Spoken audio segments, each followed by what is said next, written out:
ได้ออกเห็นนิ้วเดียวแต่กี่บ่อยแบบนะก็เกินชั่วโมงนี่อาจจะอุธรรมะนะอีปอยแม่นะอุธรรมะอีปอยแม่ได้ฟังก่อนรับก่อนนอนนะฟังกับอะไรหาแนวนะโอ้เสียดายแต่นะคนว่ามันคล้ายๆเหมือนกับการเสพติดธรรมะดีไปอย่างนะมันได้ฟังมันได้มันได้ยินน้ำเลี้ยงเสียงปากกับอะไรหาแต่มันได้ฟังกันสีจะได้โห่หรือสีขาดยังไปอย่างเงี้ยเลยมันหย่อมไปเหตุอุบิเหตุธรรมดาอีปอยแมนนะมันก็มีอย่างที่มันดุดหายไปฟองเพราะว่าเทคโนโลยีเขาใจมันถึงวันเนี่ยมันกะห่อนอีปอยแมนนะวันคำสถานีเขาเปิดนะเด็กกะไฟเด็กกะแอร์เด็กกะคนดูแลเดี๋ยวมันกะหย่อมจะมีเหตุมีการที่เกิดขึ้นของเพราะช่วงนี้มันหน้าห่อนอีปอยแมนหน้าฝนเขาก็ว่าหน้าฝนเนาะมันมีปัญหาของหน้าห่อนเนี่ยอย่างขนาดคนเขาห่อนยังใจบดีเขี่ยงมันก็ย่อมจะห่อนมันปากมันได้มันปากมันได้มันอมได้ห่อนข้าห่อนนี่นะย่าห้องเต้ยนะเดี๋ยวทำมิตรเจ้าอูกับเปิดเพลงมีเปิดเพลงกับมีสปอร์ตนั่นแน่นั่นนี่มันกับมาได้ยุดอีพอยแม่เนาะยังกระแจงขนาดฟัดลมเขาเปิดมันขำขึ้นหูมันยังห่อนหน้าห่อนนี่กวนระวังที่สุดเนาะเสียบอันยังละไว้ช็อตกามไม้กามกันย่อมจะมีหน่อยบ่อยแม่นะว่ากันเป็นยักษ์นะตะกี้อูธรรมะคนเดียวไปเกิงตะกี้นะการอูไปแอบถ้าไม่ย้ายบัวไข่ก็ย้ายซิมโทรมาเนี่ยกะถ้าจะอูคนเดียวฮันติ๊กอ่ะเอามาพบกันธรรมะวันนี้ธรรมะก่อนนอนดีกว่าเนาะเพราะมันเกินชั่วโมงละเดี๋ยวมันเห็นจำตันอีบ่อยแม่ได้ฟังรายการตะกี้อูไปถึงเรื่องการตั้งอยู่ชีวิตตั้งอยู่ชีวิตคนเขาการดำรงชีวิตการดำเนินชีวิตมันก็ย่อมจะมีเหตุคือเป็นไปคนเขาเท่าแก่แลมนหนุ่มกำยำแห้งมันก็มีความแตกต่างกันพละกำลังมันก็ย่อมจะแตกต่างกันไปนี่กำลังหรือว่าพละกำลังพละคือหน้าที่ที่ต้องใช้กำลังยังเขาก็ย่อมที่เปิ้นต้องการ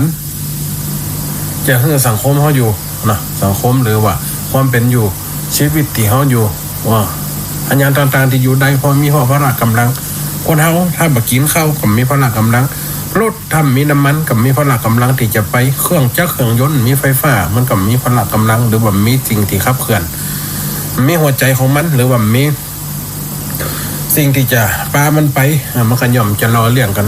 สังขารคนเฮาก็เหมือนกัน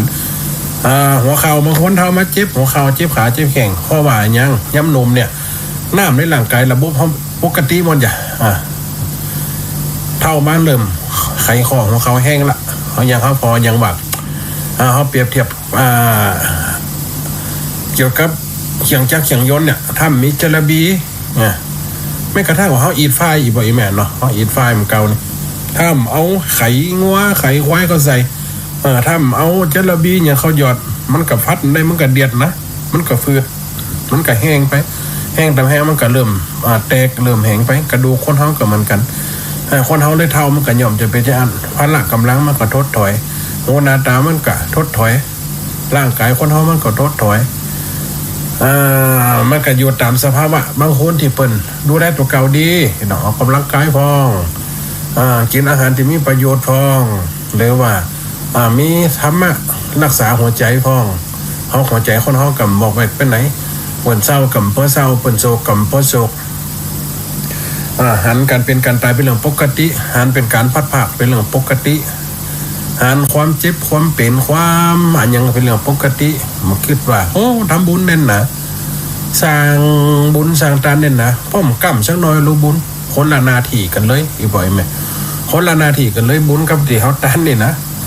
บุญมันจะมีอิทธิฤทธิ์บุญจะมีสิ่งที่จะโดนบันดาลให้สำเร็จได้ในณบัดนาวหรือว่าในณบัดนี้บุญก็คือว่าการเติมพลังอย่างเขาสุขสบายสบายกายสบายใจแล้วมันก็เป็นการเติมพลังไว้เพื่อเสริมทรงโซนแหมภพหนึ่งที่จะได้ใจเพิ่นมีหน้าที่มาสร้างมีหน้าที่มาสร้างบุญเพิ่มจะมีหน้าที่มาสร้างบาปแต่คนทำมันจะย่อมทำบาปไปเหี่ยก่อน แต่เขาละบาปได้เท่ามาหันหน้าเขาวัดเขาว่า40-50-60หมดหน้าที่ที่จะไปสู้รบตบมือละกำลังทดถอยละมีแต่กำลังธรรมะอย่างเดียวเนี่ยตีว่าตะกี้นะมีกำลังธรรมะอย่างเดียวเพื่อจะรักษาประคองจะประคองชีวิตประคองสังขารประคองคือสภาพมันอยู่ได้ย่อมจะเป็นกัลยาณมิตรกัลยาณธรรมกัลยาดีเนาะใจธรรมะเนี่ยมาเป็นตัวขับเคลื่อน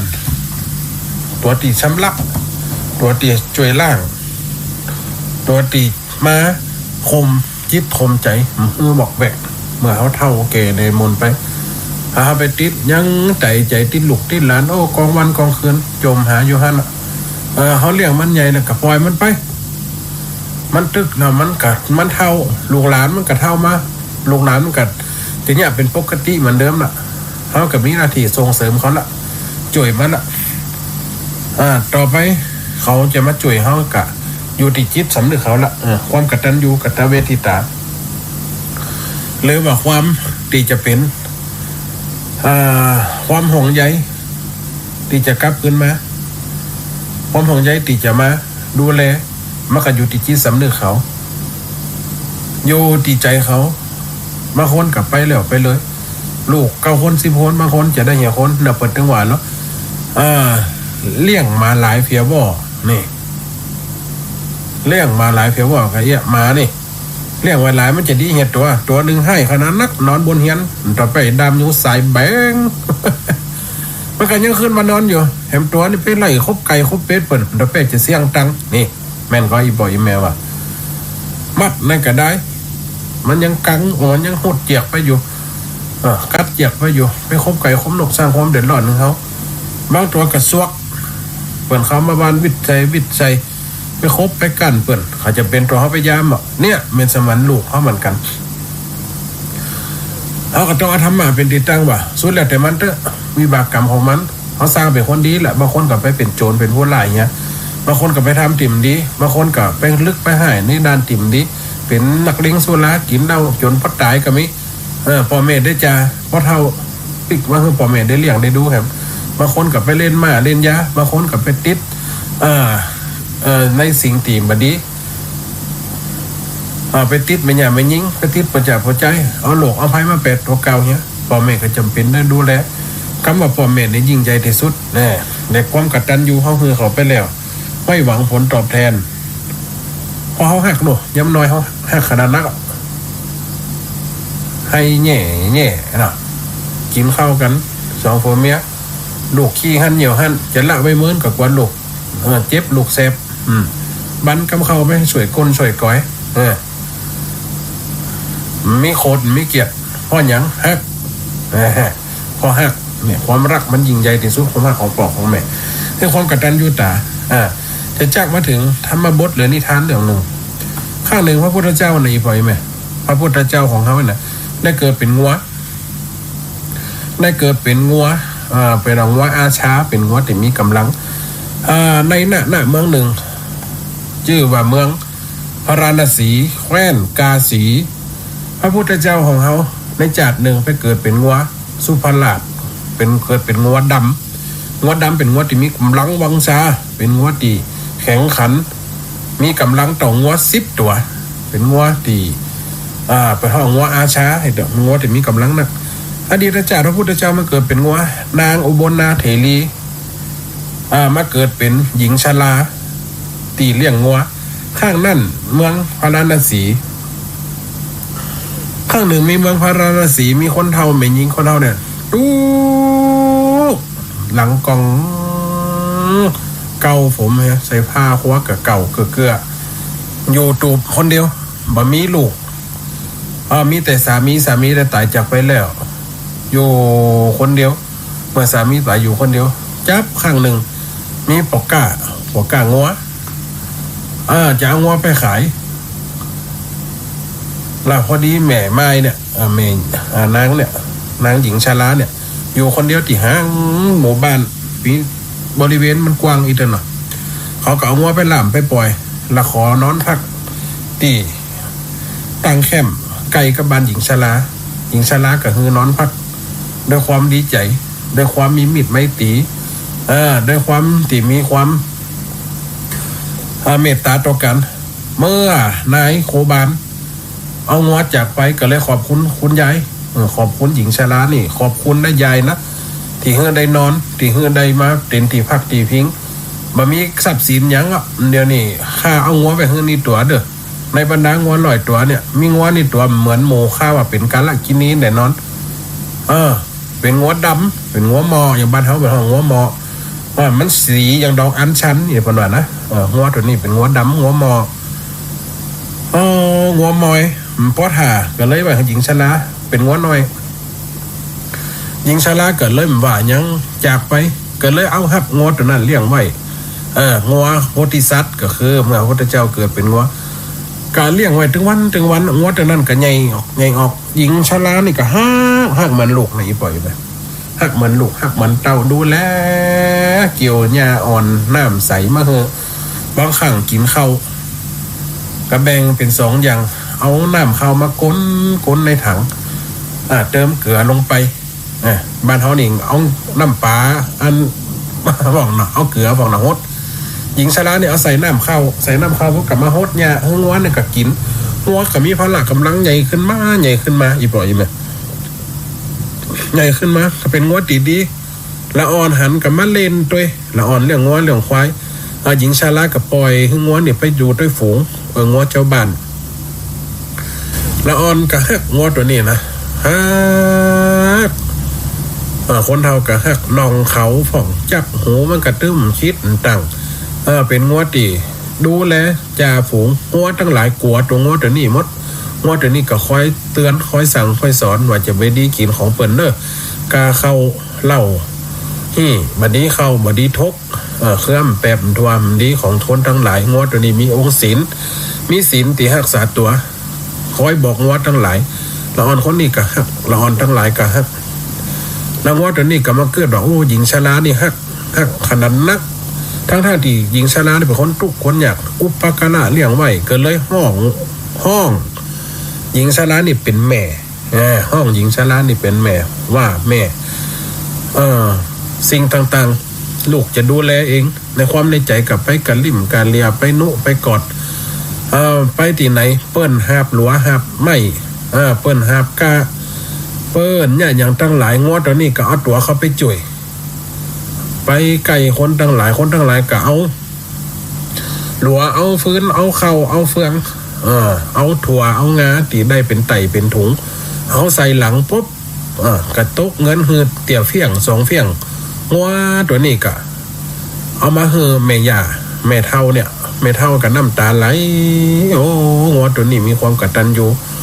ก็เลยยิบถุงอีปล่อยแม่ยิบถุงห้อยคออย่างหอกนี่นะแต่เป็นถุงเป่งงัวตัวนี้ประหารเปิ่นทำการทำงานไหนเปิ่นหลักหินหลักไม้งัวตัวนี้เอาตัวเข้าสู้จ่วยคนทั้งหลายก็เอาตังใส่เตียบบัตรเตียบเฟี้ยงเตียบสลึงงัวตัวนี้ก็มาเฮือนยาเอาเฮือแม่งัวตัวนี้ก็ดูแลมาตลอดดูแลผู้เป็น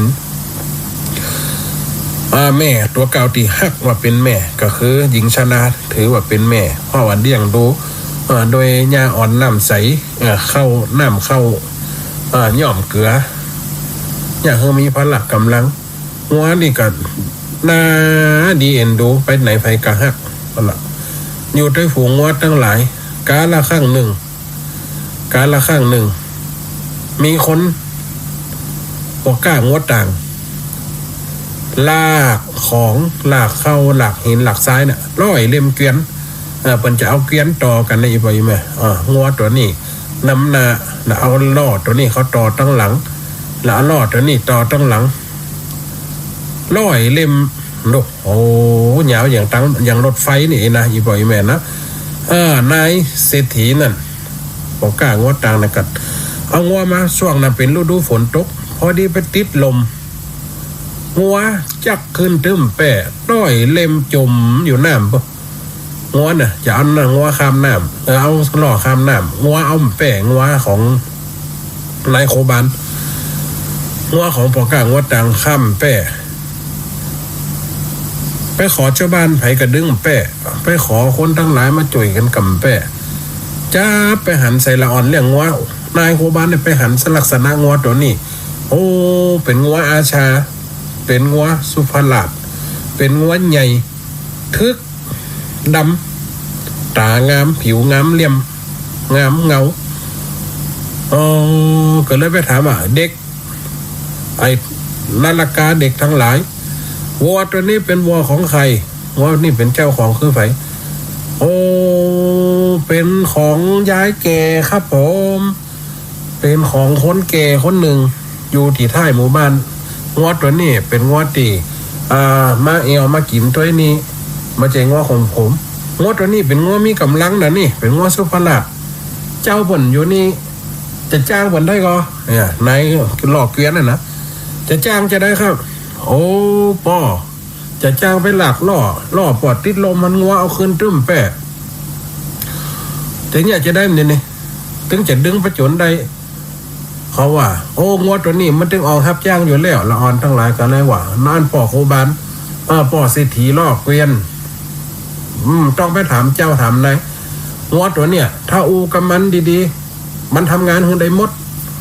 สิ่งทั้งหลายถึงวันนี่ชาวบ้านกับเปิ่งมันเตี้ยวขึ้นบ้านหนองบ้านไผมีการมีงานมันกับไปรับจ้างเปิ่นแล้วจริงเนี่ยจะได้จะเอาไปเลยได้ก่อนั่นนายโคบ้านก็เอาเสียกเข้าสนสปายจุงงัวตัวนั้นตึ้มดินต้วงตึ้มไปจะเอาไปสองเปิ่นไปมันได้นี่นะจะเอางัวตัวนี้เป็นหลักล่อพ่อมีกำลังดึงหูดังพอจะสิกระตึ้มไปเจียกเข้ากล้องกระตึ้มไปแล้วอ่อนทั้งหลายว่างวดตัวนี้ต้องอูกับมันดีๆต้องอูต้องจ่าดีๆตกลงราคากับมันถ้ามันสมกามันก็ไปนะนายโคบ้านก็เลยโอ้พ่อโคพ่อโคสุภาลาภพ่อโคมันชื่อว่าไอยิกากาลากาหนังงวดด้วยนะไอยิกากาละกางัวตัวนี้จื่อเพิ่นคือวัวของยายแก่ไอยิกาแปลว่าคนแก่กันละกาคือผิวดำไอยิกากันละกากูจะมามึงไปลากล่อไปลากจะเคี่ยนจะตีงัวตัวนี้ตึ้มไปก็เลยว่าถ้าว่ามึงจะทำงานป่อจะหื้อเลยเล่มในสองเฟี้ยงนี่นะล่อมี100เล่มจะหื้อเล่มละ2กะหาปันน่ะ100เล่มก็เป็น 1,000กะหาปันน่ะถ้าว่าลากขึ้นมาได้ถ้าลากขึ้นมาได้ปอดจะทื่อเลย 1,000กะหาปันน่ะปุ๊บงวดนั่นก็ออกเดินตะโกนมาเลยงวดตัวนี้ก็เดินออกตะโกนมาย่างตะโกนมาจะไปทำงานตามตีนายโคบันมาบอกเมื่อไปหันปุ๊บคนทั้งหลายเป็นร้อยเป็นพันเจ้าบ้านไหลไปฝอนลุ่ม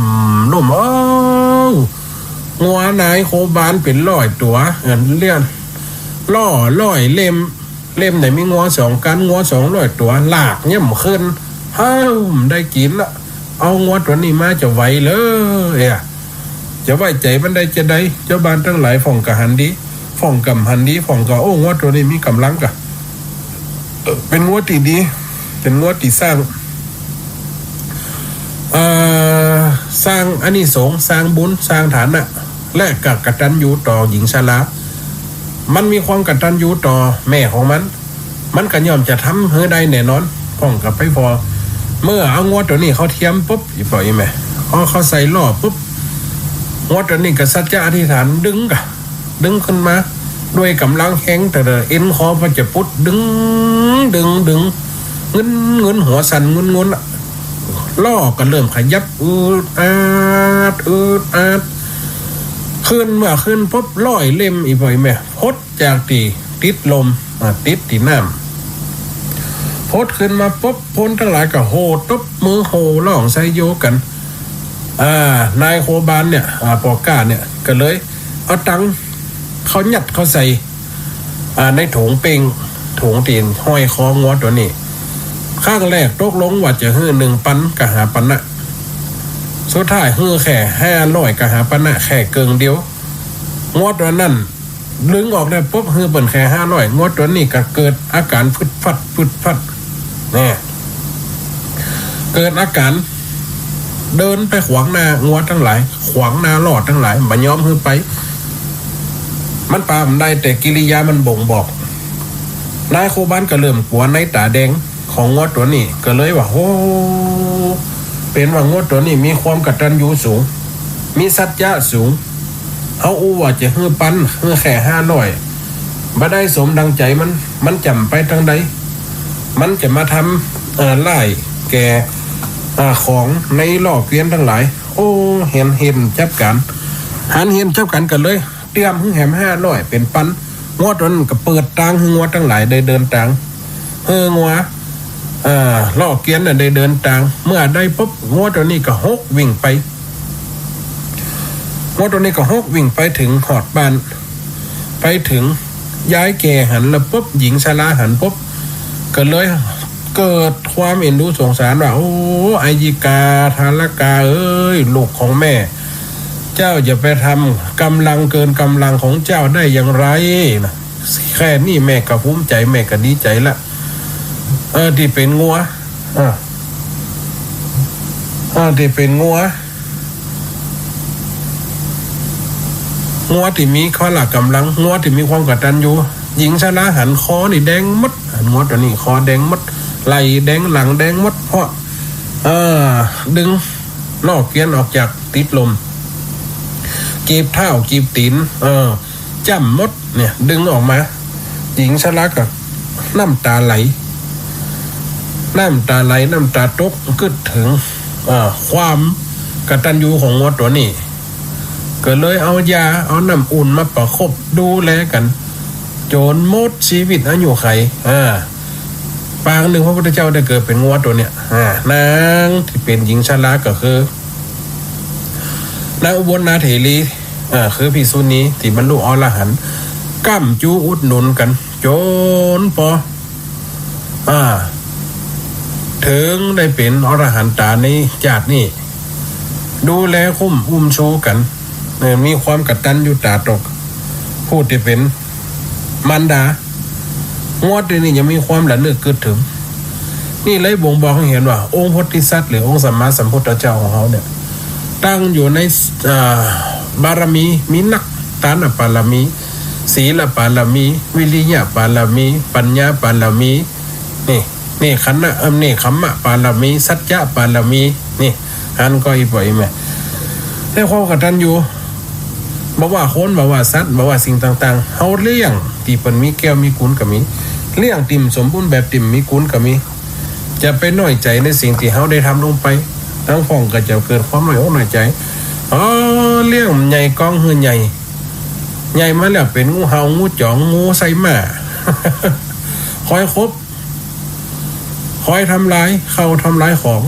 ทำร้ายป่อทำร้ายแม่อย่างที่ออกข่าวถึงวันโมนี่มักกันย่อมเป็นบุพกรรมของเขาหลวงบางคนเนี่ยอย่างที่อัตมาภาพก็อู้ตลอดอัตมาภาพเจือเลยเขาอาจจะไปเอาของเอาเข้าเปิดมาไม่ได้ค่าได้แกงเปิดมาก่อนไปโคตรไปโกงเปิดมาในอดีตจักรไปยืมเงินยืมทองเปิดลำไส้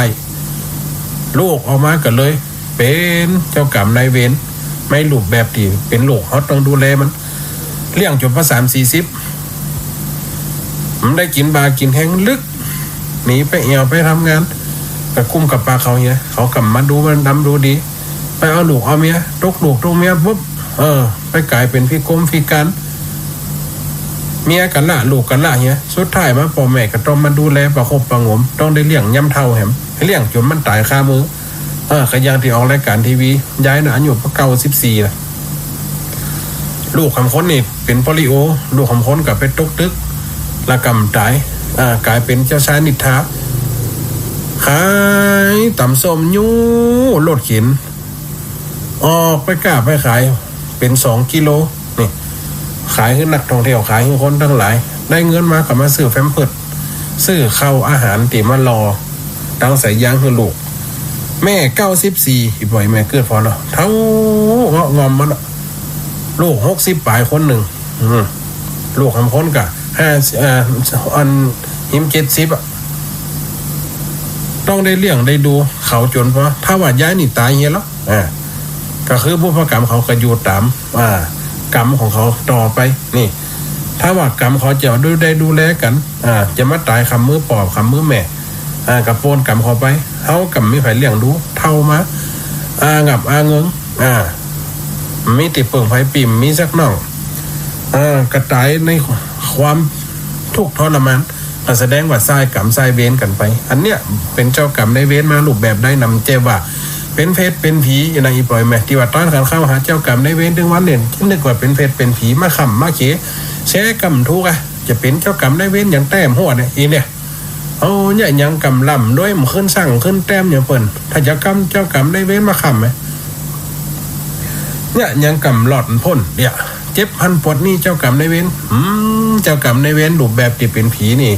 มันมาด้วยจ้าที่เป็นคนเนี่ยอีบ่อยไหมเป็นคนที่มาข้ามมาเขกันมาเอาเปรียบกันโคตรขี่ข่มเหงหลบตีบ้านหลบตีจ้องกันเนี่ยนี่คือเจ้ากรรมในเวรคือตัวเป็นเนี่ยมาในรูปแบบหยาบมารูปแบบปีน้องพ่อแม่เดียวกันฮักกันตัดบันกันเนี่ยมันชอบกันจังกันลักเข้าลักของกันลู่สมบัติพัสถานกันมันได้อย่างสักอย่างอันนี้ก็คือรูปแบบเจ้ากรรมนายเวรมันมาในทุกรูปแบบอีบ่อยไหมที่เจ้ากรรมนายเวรแบบเป็นเนี่ยน่ากลัวที่สุดมาลู่คำตีนคำมือเนี่ยนี่คือว่าเจ้ากรรมนายเวรนี่ในความกตัญญูที่ว่าไปตะกี้น่ะแม้แต่การดูแลการอยู่ด้วยกันรักษาภาทีกันคนเฮามาขย่มอยู่กันได้ความสุขมันหนีไปไหนครอบครัวได้ที่มีลูกดีมีพ่อแม่ดีพี่น้องฮักกันแสดงว่านี่เป็นญาติธรรมได้สร้างด้วยมาด้วยกันได้กินได้ทานเป็นเจ้าภาพเป็นประธานกฐินนะอดีตจักรเอาจวนกันในญาติในเพื่อน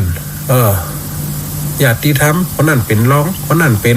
เครื่องบริวารไหลมาด้วยกันเฮาที่มาปุ๊บมาป้ากันทุกวันเนี่ยก็ถือว่าปีบุพกรรมรวมกันในอีกบ่อยไหมได้ห้อมได้โคตรได้โกงกันนี่นะไหลมาด้วยกันโลกมูนักศีลนักธรรมไปด้วยกันหมวนงั้นสันเล่ามีการมีงานว่าคืนสีขาวว่าคืนลำปางคืนที่ไหนจัดงานว่าวัดเหล่ามนทามว่าวัดปักตังเจริญว่าวัดน้ำบ่อสาวาเมืองฝังว่าวัดหลวงปู่ดอยหมู่นี้เพิ่นญาติธรรมเขาจะได้ทำบุญร่วมกันมาตั้งแต่จัดไหนหมดก็มาต่อยอดกันแหมมีความปฏิสัมพันธ์กันได้ยินเสียงโทรศัพท์กันก็ม่วนกันได้ยินเสียงโทรศัพท์กันก็ว่าเพิ่นจังอู้จังจ๋าอู้กับพระอาจารย์ทุกเจ้ามีความสุขในความปิติเกิดบางคนก็เกิดในการที่รวมเป็นญาติธรรมมันแต่ยังเห็นไปถึงกันได้ง่ายเขามาปะกันย่ำเท่าเป็นในญาติธรรมแสดงว่าคนเขาเนี่ยล้วนแต่จะเป็นกรรมดีที่เขาได้สร้างกันมาเนี่ยอีกปล่อยไหมอาจจะเกิดมาให้มันจะที่ได้อาจจะมาเป็นเปื่อนอาจจะไปเป็นปีเป็นน้องรวมต้องกันได้อาจจะเป็นพ่อเป็นแม่อาจจะเป็นญาติธรรมกันที่ได้ส่งเสริมกันตกต่ำถึงตะเปียงได้กระจับเป็นกระหอบตุ้มเปล่าเอาไว้มีอันมากำมาจูมีอันมากำมาหนุนสิ่งเมื่อนี้ย่อมจะบ้าป้าคือบังเกิดเป็นในสภาวะแห่งความสุขหน่อยปล่อยแมนเนาะเป็นความสุขเป็นสิ่งที่ดีเป็นสิ่งที่อยู่ด้วยกันเนี่ยมีเพื่อนพ่อมีรักก็คืออย่างมีพระเจ้ามีคำสอนมีการปฏิบัติไปในแนวเดียวกันบ่ขัดแย้งกันบ่หันกันในความที่มีประโยชน์หรืออิจฉากันนี่คือสิ่งที่มองให้เห็นว่าญาติธรรมหรือว่าความเป็นการอยู่รวมกันได้